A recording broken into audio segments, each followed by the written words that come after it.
നമസ്കാരം, ഞാൻ Regina Ismail. Al Hilal hospitals and medical centres അവതരിപ്പിക്കുന്ന BMC ന്യൂസ് ലൈവിലേക്ക് സ്വാഗതം. അമേരിക്കയുമായി സമാധാന ആണവോർജ്ജ സഹകരണ കരാറിൽ ഒപ്പുവച്ച് ബഹ്റൈൻ. അമേരിക്കയുമായി സമാധാനപരമായ ആണവോർജ്ജ മേഖലയിലെ സഹകരണ കരാറിൽ ഒപ്പുവച്ച് ബഹ്റൈൻ. US പ്രസിഡന്റ് ഡൊണാൾഡ് ട്രംപും ബഹ്റൈൻ കിരീടാവകാശിയും പ്രധാനമന്ത്രിയുമായ Salman bin Hamad al Khalifa white ഹൌസിൽ കൂടിക്കാഴ്ച നടത്തുന്നതിനോടനുബന്ധിച്ചായിരുന്നു ഒപ്പുവയ്ക്കൽ. US സ്റ്റേറ്റ് സെക്രട്ടറി മാർക്കോ റുബിയോയും ബഹ്റൈൻ പ്രതിനിധി doctor Abdul Latif bin Rashid al സയാനിയുമാണ് ഒപ്പുവച്ചത്. ആഴത്തിലുള്ള സിവിൽ ആണവ സഹകരണത്തിലേക്കുള്ള ആദ്യപടിയായി കരാർ വർത്തിക്കുന്നു. ആയുധവൽക്കരണത്തിനോ അവരുടെ അയൽ രാജ്യങ്ങളുടെ സുരക്ഷയ്ക്ക് ഭീഷണിയാകുന്നതിനോ വ്യക്തമായി സജ്ജമല്ലാത്ത ആണവ പദ്ധതി പിന്തുടരാൻ ആഗ്രഹിക്കുന്ന ഭൂമിയിലെ ഏത് രാജ്യവുമായും പങ്കാളികളാകാൻ അമേരിക്ക തയ്യാറാവുന്നതിന്റെ ഒരു ഉദാഹരണമാണിതെന്നും അദ്ദേഹം ചൂണ്ടിക്കാട്ടി. ട്രംപുമായുള്ള കൂടിക്കാഴ്ചയിൽ ബഹ്റൈൻ കിരീടാവകാശി അമേരിക്കയിൽ $17 ബില്യൺ നിക്ഷേപിക്കാനുള്ള പദ്ധതികൾ പ്രഖ്യാപിച്ചു. 2023 ഇരു രാജ്യങ്ങളും തമ്മിൽ ഒപ്പുവെച്ച സമഗ്ര സുരക്ഷാ സംയോജന സമൃദ്ധി കരാറിനെ അടിസ്ഥാനമാക്കിയാണ് ഈ കരാർ രൂപപ്പെടുത്തിയത്. രാജാവ് ഹമദ് ബിൻ ഈസ അൽ ഖലീഫയുടെയും കിരീടാവകാശിയും പ്രധാനമന്ത്രിയുമായ പ്രിൻസ് സൽമാൻ ബിൻ ഹമദ് അൽ ഖലീഫയുടെയും നേതൃത്വത്തിലുള്ള സർക്കാരിന്റെ നിർദ്ദേശങ്ങൾ ഈ കരാർ പ്രതിഫലിപ്പിക്കുന്നതായും അദ്ദേഹം പറഞ്ഞു. തുടർന്ന് അദ്ദേഹം വൈറ്റ് ഹൌസിൽ മാധ്യമപ്രവർത്തകരുമായും സംസാരിച്ചു. അതിരുകൾ ഭേദിച്ച് വീണ്ടും ഹോപ്പിന്റെ സഹായഹസ്തം. ബഹ്റൈനിൽ നിയമക്കുരുക്കിൽ അകപ്പെട്ട് നാട്ടിലേക്ക് മടങ്ങേണ്ടി വന്ന പാകിസ്ഥാൻ പൗരന്റെ കുടുംബത്തിന് സഹായഹസ്തവുമായി ഹോപ്പ്. കുടുംബനാഥൻ ജയിലിലായപ്പോൾ ഭാര്യയും 3 മക്കളും അടങ്ങുന്ന കുടുംബം വലിയ ബുദ്ധിമുട്ടിലാവുകയായിരുന്നു. സഹോദരിയോടൊപ്പം താമസിച്ചുകൊണ്ട് അറബിക് സ്കൂളിൽ കുട്ടികളുടെ പഠനം തുടർന്നു. ഈ കാലയളവിൽ ഭക്ഷണ കിറ്റ് ഉൾപ്പെടെയുള്ള സഹായങ്ങൾ ഹോപ്പ് എത്തിച്ചു നൽകി. മാസങ്ങൾക്ക് ശേഷം ശിക്ഷാ കാലാവധി കഴിഞ്ഞ ഗൃഹനാഥനെ നാടുകടത്തി. തുടർന്ന് സാമ്പത്തിക ബുദ്ധിമുട്ടിലായിരുന്ന കുടുംബത്തിന് ഹോപ്പ് നാട്ടിലേക്ക് അയക്കാനുള്ള യാത്ര സാധ്യമാക്കുകയായിരുന്നു. 4 പേരടങ്ങുന്ന കുടുംബത്തിലെ 2 പേരുടെ പാസ്പോർട്ടിന്റെ കാലാവധി കഴിഞ്ഞിരുന്നു. ജൂലൈ 16 മുൻപായി നാട്ടിൽ പോകാനുള്ള ഔട്ട് പാസ് എംബസി അനുവദിച്ചു. തുടർന്ന് സുമനസുകളുടെ സഹായത്താൽ 4 പേർക്കുള്ള എയർ ടിക്കറ്റ് ഹോപ്പ് നൽകി. 3 മക്കൾ അടങ്ങുന്ന കുടുംബത്തെ എയർപോർട്ടിൽ എത്തിക്കുകയും അനുവദിച്ച സമയത്തിനുള്ളിൽ യാത്രയാക്കാനും ഹോപ്പിന് സാധിച്ചു. ഹോപ്പിന്റെ രക്ഷാധികാരി KR നായർ പ്രവർത്തനങ്ങൾക്ക് നേതൃത്വം നൽകി. സഹായിച്ച എല്ലാവർക്കും ഹോപ്പിന്റെ പ്രസിഡന്റ് ഷിബു പത്തനംതിട്ടയും സെക്രട്ടറി ജയേഷ് കുറുപ്പും നന്ദി അറിയിച്ചു. ഉമ്മൻചാണ്ടിക്കും CV പത്മരാജനും സ്മരണാഞ്ജലി അർപ്പിച്ച് IYCC അനുസ്മരണ സമ്മേളനം. AICC ജനറൽ സെക്രട്ടറിയും മുൻ കേരള മുഖ്യമന്ത്രിയുമായിരുന്ന ഉമ്മൻചാണ്ടിയുടെ 2ാം അനുസ്മരണ സമ്മേളനവും അന്തരിച്ച മുൻ KPCC പ്രസിഡന്റും മന്ത്രിയുമായിരുന്ന അഡ്വക്കേറ്റ് CV പത്മരാജന്റെ അനുശോചന യോഗവും സൽമാനിയ ഇന്ത്യൻ ഡിലൈറ്റ്സ് ഹാളിൽ നടന്നു. Indian youth cultural Congress Bahrain ദേശീയ കമ്മിറ്റിയുടെ ആഭിമുഖ്യത്തിലാണ് പരിപാടി സംഘടിപ്പിച്ചത്. കേരള രാഷ്ട്രീയത്തിലെ പ്രമുഖ വ്യക്തിത്വങ്ങളായിരുന്ന ഉമ്മൻചാണ്ടിയെയും അഡ്വക്കേറ്റ് CV പത്മരാജനെയും അനുസ്മരിക്കാൻ ചേർന്ന യോഗത്തിൽ ബഹ്റൈനിലെ വിവിധ മേഖലകളിലെ പ്രമുഖരും പൊതുപ്രവർത്തകരും ഉൾപ്പെടെ നിരവധി പേർ പങ്കെടുത്തു. പുഷ്പാർച്ചനയോടെ ആരംഭിച്ച പൊതുസമ്മേളനം IYCC ബഹ്റൈൻ ദേശീയ പ്രസിഡന്റ് ഷിബിൻ തോമസിന്റെ അധ്യക്ഷതയിൽ ബഹ്റൈനിലെ പ്രമുഖ മാധ്യമ പ്രവർത്തകൻ സോമൻ ബേബി ഉദ്ഘാടനം ചെയ്തു. ഉമ്മൻചാണ്ടിയുടെ ജനങ്ങളോടുള്ള സ്നേഹത്തെയും വികസന കാഴ്ചപ്പാടുകളെയും അദ്ദേഹം അനുസ്മരിച്ചു. സാധാരണക്കാരുടെ നേതാവായിരുന്ന ഉമ്മൻചാണ്ടി ജനഹൃദയങ്ങളിൽ ചിരപ്രതിഷ്ഠ നേടിയ മഹാനായ വ്യക്തിയാണെന്നും നിമിഷപ്രിയയുടെ കേസിൽ വധശിക്ഷ ഒഴിവാക്കൽ ഉണ്ടാക്കിയെടുക്കാൻ അടക്കം അദ്ദേഹം സ്വീകരിച്ച കാര്യങ്ങൾ വളരെ വലുതാണെന്നും സോമൻ ബേബി കൂട്ടിച്ചേർത്തു. അദ്ദേഹത്തിന്റെ മകൻ ചാണ്ടി ഉമ്മൻ പിതാവിന്റെ മാതൃക പിന്തുടർന്ന് കാന്തപുരം AP അബൂബക്കർ മുസ്ലിയാർ ഉൾപ്പെടെയുള്ളവർ മുഖേന നിമിഷപ്രിയയെ രക്ഷിക്കാൻ നടത്തുന്ന ശ്രമങ്ങളെക്കുറിച്ചും ദേശീയ വൈസ് പ്രസിഡന്റ് അനസ് റഹീം സംസാരിച്ചു. ദേശീയ ജനറൽ സെക്രട്ടറി രഞ്ജിത്ത് മാഹി സ്വാഗതവും ട്രഷറർ ബെൻസി ഗനിയുഡ് നന്ദിയും ആശംസിച്ചു. ഉമ്മൻചാണ്ടിയുടെ ജീവിതത്തിലെ ലാളിത്യവും സുതാര്യതയും എടുത്തു പറഞ്ഞ ചടങ്ങിൽ പ്രതിസന്ധി ഘട്ടങ്ങളിൽ പോലും അദ്ദേഹം കാണിച്ച ദൃഢതയെയും ഇച്ഛാശക്തിയെയും പ്രശംസിച്ചുകൊണ്ടും അഡ്വക്കേറ്റ് CV പത്മരാജന്റെ രാഷ്ട്രീയ രംഗത്തുള്ള സംഭാവനകളെക്കുറിച്ചും അദ്ദേഹത്തിന്റെ അർപ്പണബോധത്തെക്കുറിച്ചും ചടങ്ങിൽ സംസാരിച്ചവർ അനുസ്മരിച്ചു. KMCC secretary Ashraf Kattil Peedika, KSCA vice president UK Anilkumar, Nauka പ്രതിനിധി Sajith Vellikkulangara, Pravasi guidance forum president Latheef Kolikkal, IYCC വനിതാ വേദി കൺവീനർ മുബീന മൻഷർ, KMCC പ്രതിനിധി ഫൈസൽ, IYCC ബഹ്റൈൻ മുൻ ദേശീയ പ്രസിഡന്റുമാരായ ബേസിൽ നെല്ലിമറ്റം, ബ്ലസൻ മാത്യു, ജിതിൻ പരിയാരം, ഫാസിൽ വട്ടോളി എന്നിവർ സംസാരിച്ചു. BMC ന്യൂസ് ലൈവിൽ ഇനിയൊരു ഇടവേള.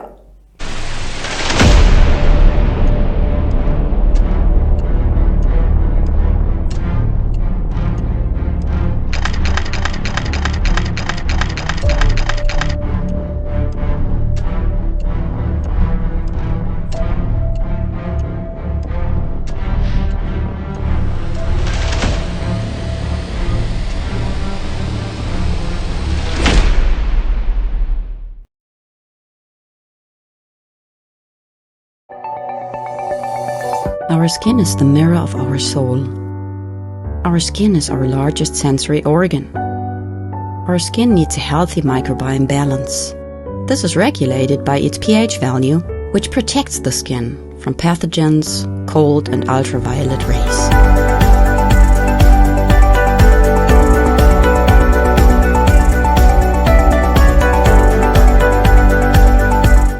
Sebamed protects your skin.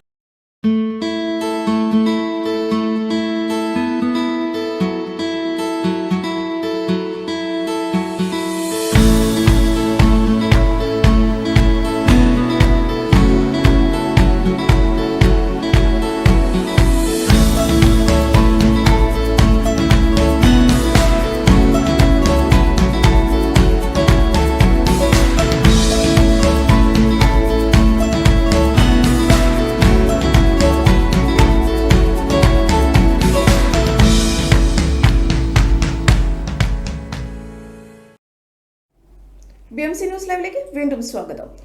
My lepra പ്രവാസി സൗഹൃദ കൂട്ടായ്മ ഹാർമണി 2025 കുടുംബസംഗമം സംഘടിപ്പിക്കുന്നു.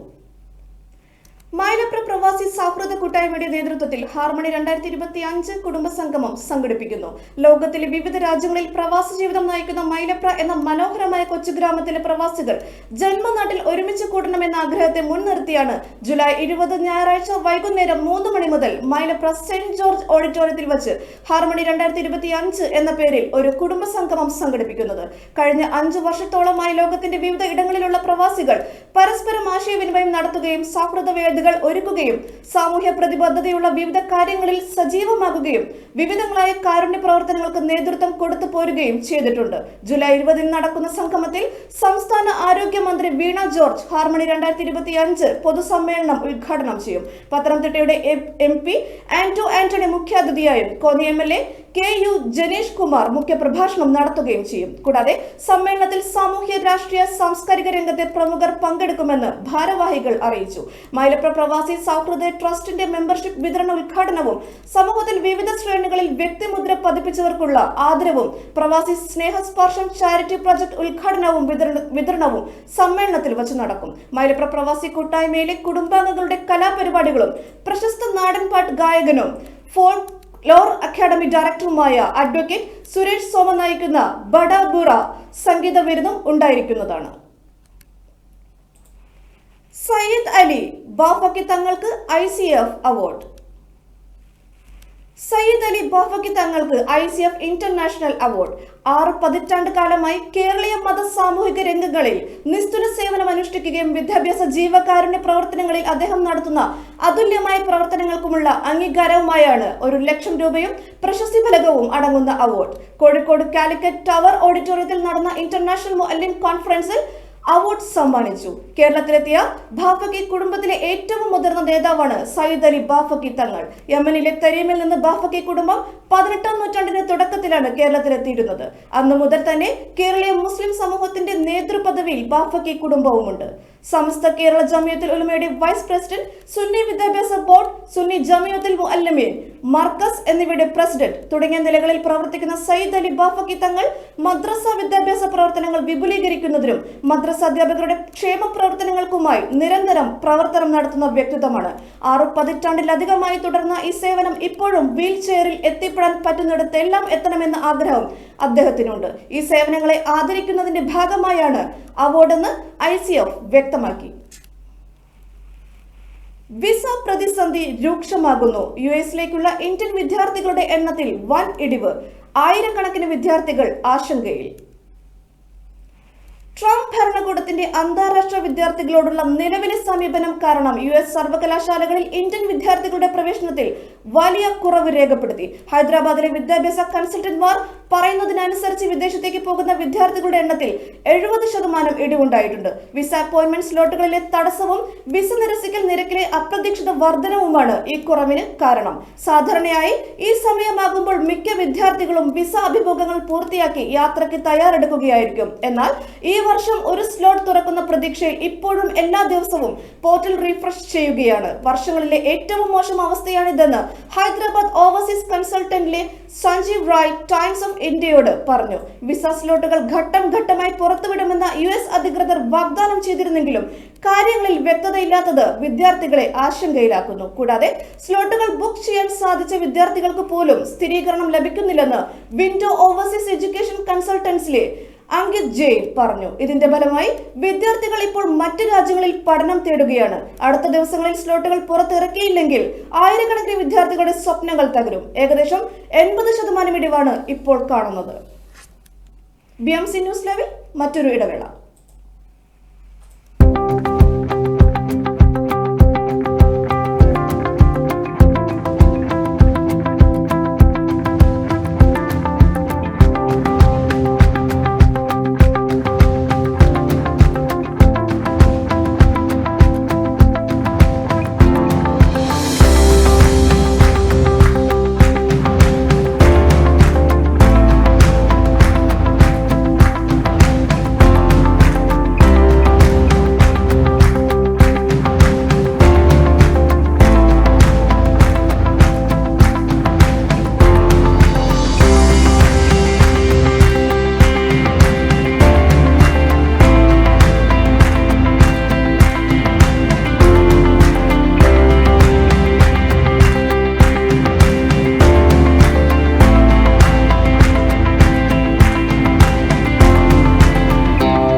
BMC ന്യൂസ് ലൈവിലേക്ക് വീണ്ടും സ്വാഗതം.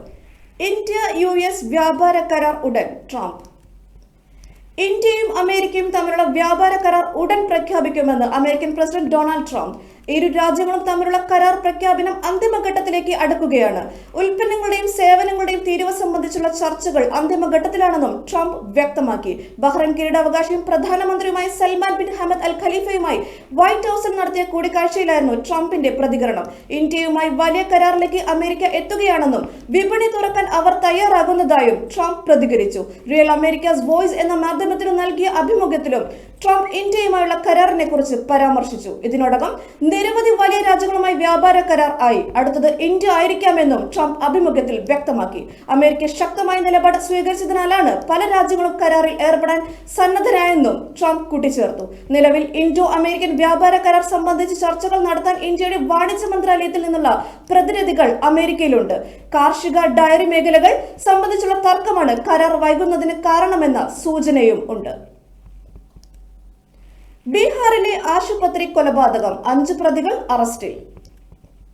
പാറ്റ്നയിൽ പരോളിനിറങ്ങി ആശുപത്രിയിൽ ചികിത്സയിൽ കഴിഞ്ഞ ഗുണ്ട തലവനെ കൊലപ്പെടുത്തിയ കേസിൽ 5 പേർ അറസ്റ്റിൽ. കൊൽക്കത്തയ്ക്ക് അടുത്തുള്ള ന്യൂ ടൗണിൽ നിന്നാണ് ഇവരെ പിടികൂടിയത്.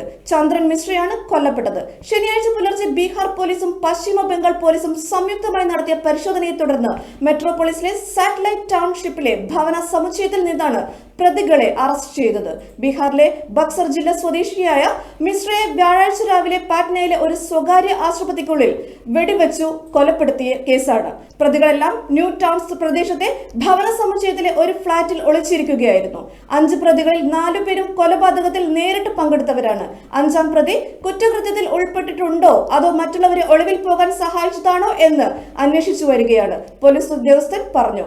ബ്യൂർ ജയിലിലായിരുന്ന മിശ്ര പരോളിൽ ഇറങ്ങി ചികിത്സയ്ക്ക് ആശുപത്രിയിൽ പോയിരുന്നു. 12-ലധികം കൊലപാതക കേസുകൾ ഉൾപ്പെടെ 24 ക്രിമിനൽ കേസുകളിൽ പ്രതിയാണ് ചന്ദ്രൻ മിശ്ര.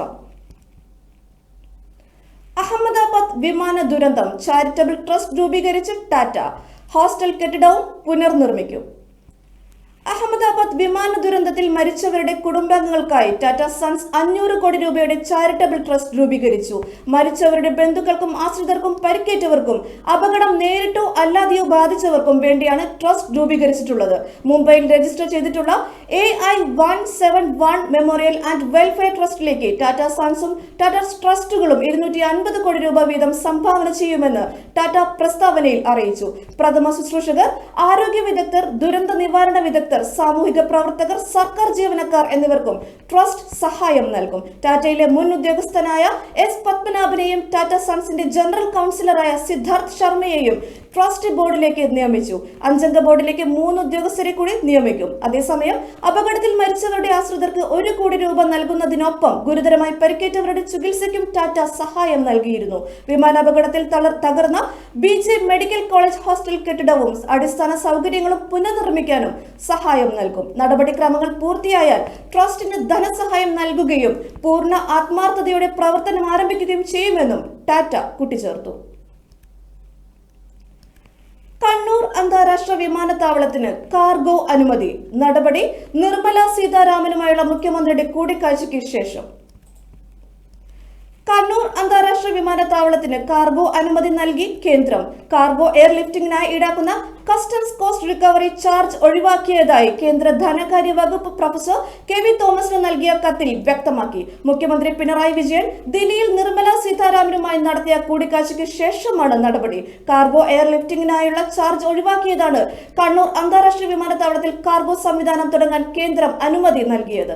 കേന്ദ്ര ധനകാര്യ വകുപ്പ് ദില്ലിയിലെ കേരളത്തിന്റെ പ്രത്യേക പ്രതിനിധി പ്രൊഫസർ KV തോമസിന് നൽകിയ കത്തിലാണ് ഇക്കാര്യം വ്യക്തമാക്കിയത്.